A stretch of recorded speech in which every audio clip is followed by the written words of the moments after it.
สวัสดีพี่น้องป้องปายสุผู้สุคนมื้อนี้มาเฮ็ดคลิปอยู่เนี่ยมาทำใจมื้อนี้มีประเด็นนิดหน่อยเด้อจ้ะเพราะว่า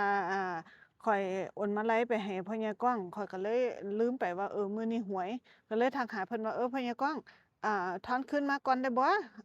499โดนเติบจังค่อยมาตอบพอมาตอบว่าซั่นก็เลยบอกข้อยว่าอ้อบ่มีสัญญาณเด้อว่าซั่นอ้าวบ่มีสัญญาณแต่ตอบได้บ่เป็นหยังก็เลยแต่ว่าข้อยก็ยังซื้อคือเก่าหั่นล่ะเลขหั่นน่ะมันบ่ไปไสมาไสดอกก็ใช้คลิปที่ว่าเป็นประเด็นหั่นแหละมาซื้อเนาะวิวคลิป4664ดราม่าหลายแม่นบ่กูซื้อเลยซื้อ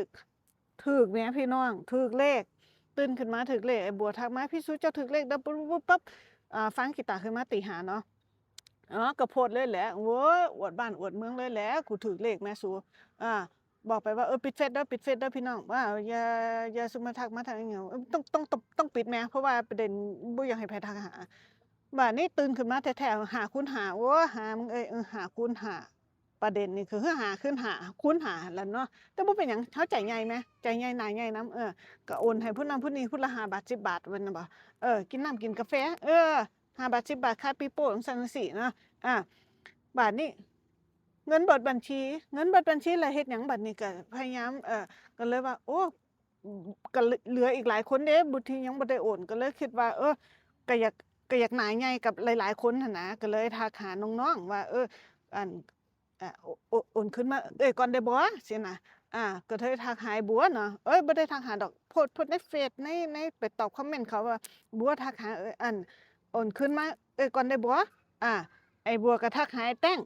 งก็เลย ไอ้แต้งก็ว่าโอ๊ยติดลบคือกันเด้อกินเบียร์เบิดแล้วว่าซั่นเด้ป๊าดมันคือมากินไว้กระดิกกระดอแท้อันเบียร์มันนี่น่ะอาบ่จบจากไอ้แต้งก็เลยว่าบ่เป็นหยังน้องกูยังมีหลายคนอยู่ไอ้อีทบัดนี้ทักหาไอ้อีทโพสต์หาไอ้อีทนั่นแหละอีทเอ้ยหลาบัญชีเอ้ยติดลบอ่าโอนคืนมาเอ้ยก่อนได้บ่ว่าซั่นก็เงียบไปโดนเติบข้อยก็ว่าโอ๊ยน้องมันยังบ่นอนดอกมันยังก็เว้นๆอยู่แหมอาเงียบโดนเติบบัดมาตอบเด้อบัดนี้ อ๋อเอ้ยอันอีทนอนแล้วเด้อนี่คือเอไอมาตอบโอ๊ยพี่น้องเอ้ยเซา